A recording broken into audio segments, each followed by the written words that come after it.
नमस्कार बच्चों, this is Ram Bishnoi and you are watching geography गुरु।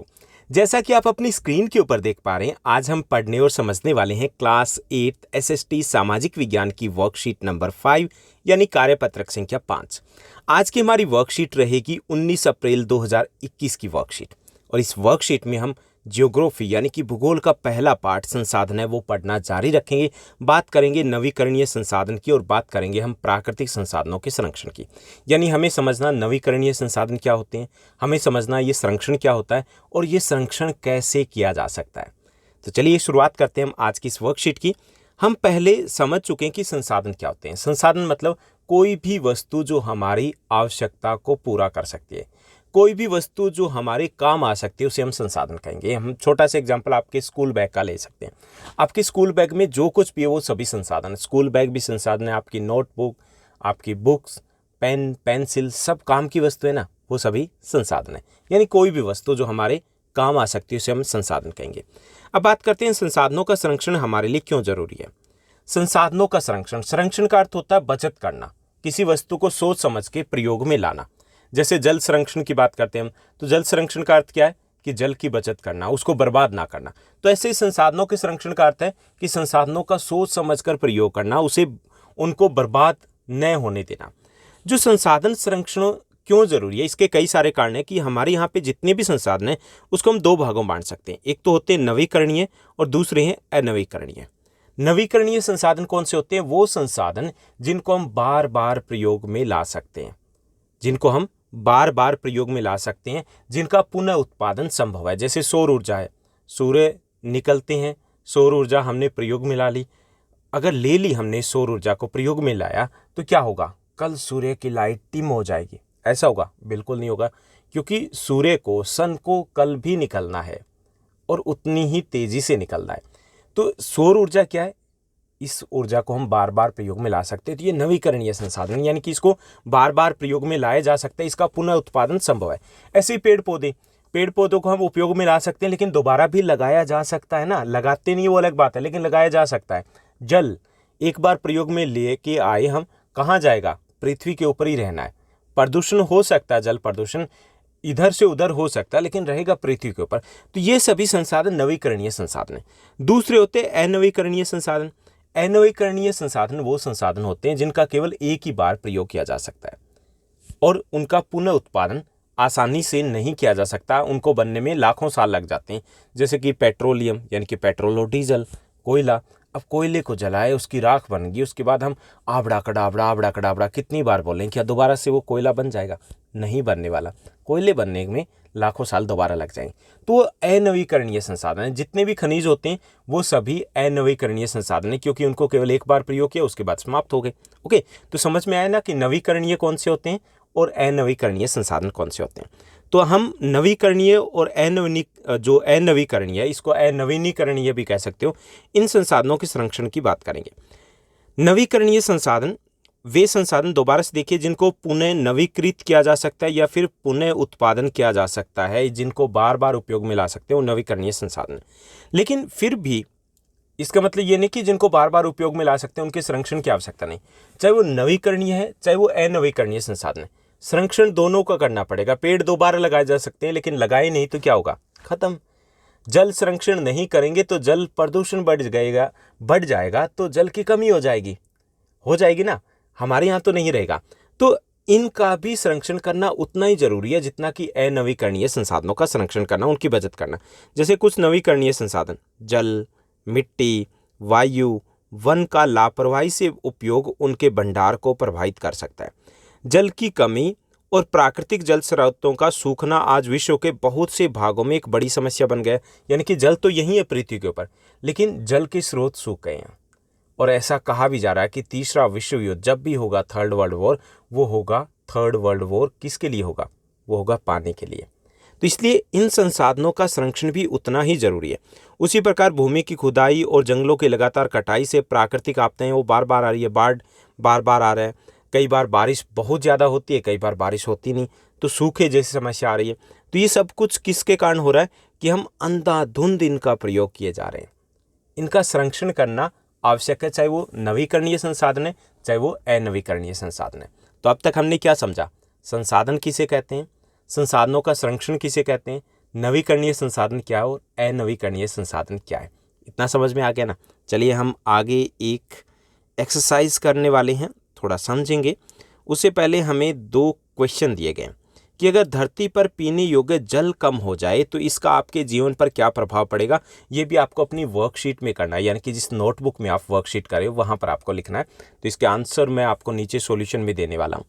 तो यहाँ पर क्या होगा अगर जल खत्म हो जाए, कम हो जाए, खत्म नहीं कम हो जाए तो क्या होगा। कृषि महंगी हो जाएगी क्योंकि जल नहीं रहेगा और इससे महंगाई बढ़ेगी। अनाज की कमी हो सकती है क्योंकि कृषि उतनी ज़्यादा जगह पर नहीं हो पाएगी, अनाज है उसकी कमी हो सकती है, महंगाई बढ़ेगी। जल के लिए जो विवाद है, झगड़े है, वो बढ़ने शुरू हो जाएंगे। तो ये कुछ समस्याएं हैं जो आ सकती है। दूसरा है, अगर धरती पर जंगल समाप्त होते चले जाएं तो क्या होगा। अगर वन समाप्त होते चले गए तो इससे पर्यावरण का संतुलन बिगड़ जाएगा।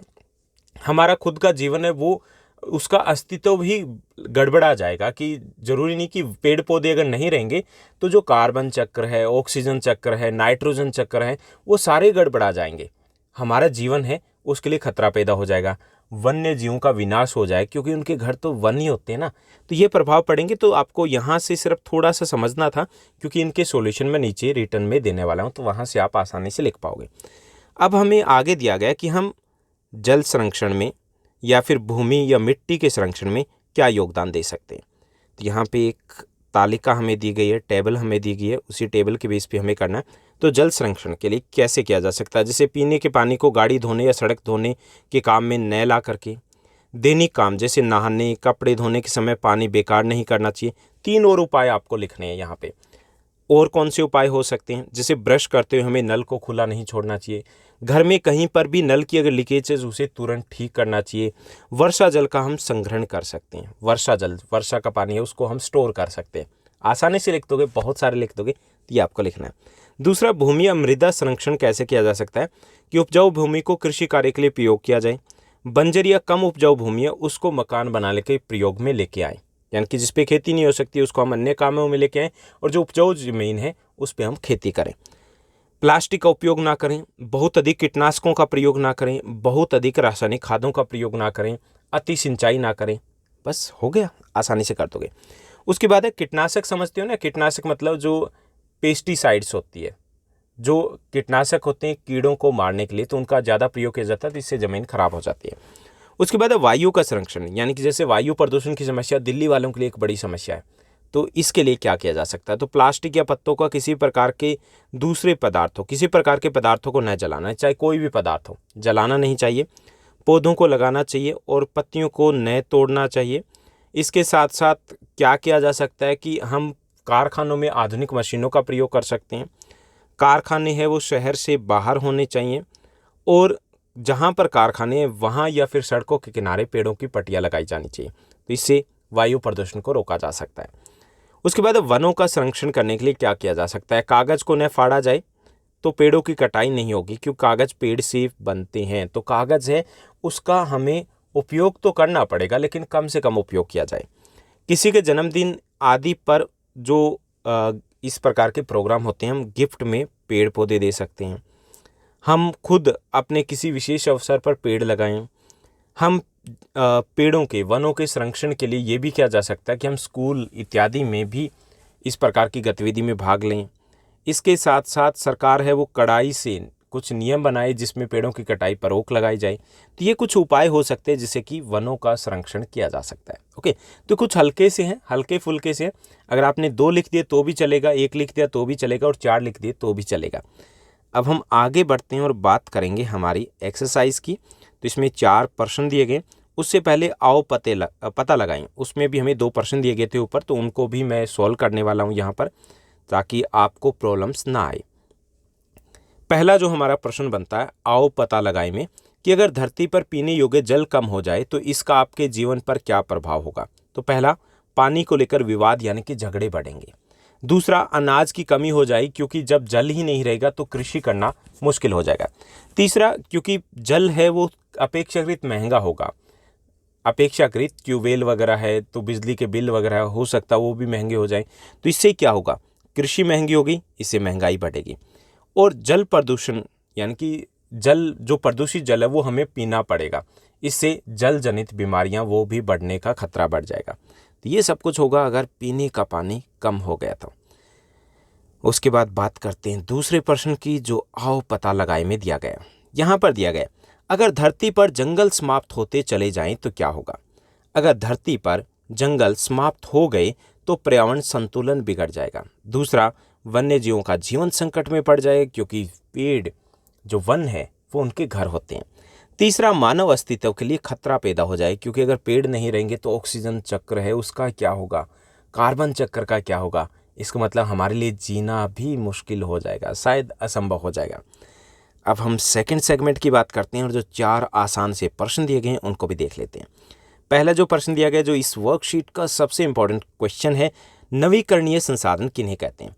वे संसाधन जिनका बार बार प्रयोग किया जा सकता है और कम समय में पुनः उत्पादन संभव है, उन्हें बोलते हैं हम नवीकरणीय संसाधन। जैसे सौर ऊर्जा, पेड़ पौधे, जल, मिट्टी। ओके, कर लोगे आप। उसके बाद आगे दिया गया, पानी के दुरुपयोग को कैसे रोका जा सकता है। तो पानी को दुरुपयोग को रोकने के लिए कुछ आसान से उपाय हम लिख देंगे। ओके, बहुत सारे उपाय हो सकते हैं, आसान से जो आप कर सकते हो वो हम लिखेंगे। ये जांच करें कि आपके घर में पानी का रिसाव ना हो। दूसरा, आपको जितना आवश्यक हो उतने ही जल का प्रयोग करें। पानी के नलों को इस्तेमाल करने के बाद बंद रखें। दंत मंजन यानी कि ब्रश करें या नहा रहे हैं तो उसके लिए अधिक जल को व्यर्थ न करें। तो इस तरीके से हम अब थोड़ा सा योगदान अपना भी दे सकते हैं जल संरक्षण में। उसके बाद तीसरा जो प्रश्न दिया गया, जंगल के संरक्षण के लिए आपके क्या सुझाव है। तो 3-4 सुझाव भाई हम इसके भी दे देते हैं। वन संरक्षण के लिए सख्त कानून बनाए जाएं, पहला। दूसरा, वृक्षारोपण यानी कि ज़्यादा से ज़्यादा पेड़ लगाए जाएं। तीसरा, पेड़ों के काटने पर रोक लगाई जाए। चौथा, अति चराई पर रोक लगाई जाए, क्योंकि अति चराई करते हैं तो जो पशु है वो अपने खुरों से छोटे छोटे जो पौधे निकले होते हैं उनको ख़त्म करते हैं और इससे क्या होगा, नए पेड़ है वो विकसित ही नहीं हो पाते। तो अति चराई की जाए लेकिन अति चराई नहीं होनी चाहिए। उसके बाद चौथा प्रश्न है, उसके बाद आपके लिए भी एक क्वेश्चन रहेगा जिसका आंसर मुझे देना आपको कमेंट बॉक्स में, कि देखना चाहते हैं कि आपने कितने ध्यान से सुना है आज की इस वर्कशीट को। चौथा जो प्रश्न है, भविष्य के लिए संसाधन संरक्षण क्यों जरूरी है। तो आने वाली पीढ़ी के लिए, क्योंकि हमें उधार में मिली है अपने दादा परदादा से, तो हमें आने वाली पीढ़ी को अगर पृथ्वी को सौंपना है, संसाधन को सौंपना है, तो संरक्षण करेंगे ना तभी सौंप पाएंगे, अदरवाइज तो हम सब कुछ यहीं खत्म कर देंगे। एक समान विकास के लिए भी जरूरी है। अगर संसाधन खत्म हो गए तो क्या होगा, कुछ देश आगे निकल जाएंगे, कुछ देश पीछे रह जाएंगे। इसके साथ साथ कुछ संसाधन अनवीकरणीय संसाधन है, यानी कि जिनको पुनः उत्पादन में लाखों साल लग जाते हैं, तो उनका संरक्षण करना तो बेहद ज़रूरी है।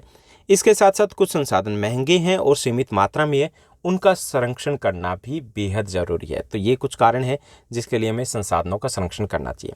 अब आपके लिए एक प्रश्न है जिसका मुझे आपको आंसर देना, कमेंट करके आप ज़रूर बताइएगा। आपको एक एग्जाम्पल देना, अनवीकरणीय संसाधन का एक उदाहरण कौन सा है, या आप लिख करके मुझे बताओगे अपने नेम के साथ। उम्मीद करता हूँ आज की वर्कशीट भी बेहद आसान लगी होगी, अच्छे से समझ में आया होगा। अगर आपको ये वर्कशीट अच्छी लगी, ठीक से समझ में आया, तो इस वीडियो को लाइक करने के साथ साथ अपने एटलीस्ट 5 फ्रेंड्स के साथ शेयर करना मत भूलिएगा। Thank you, bye bye, have a nice day.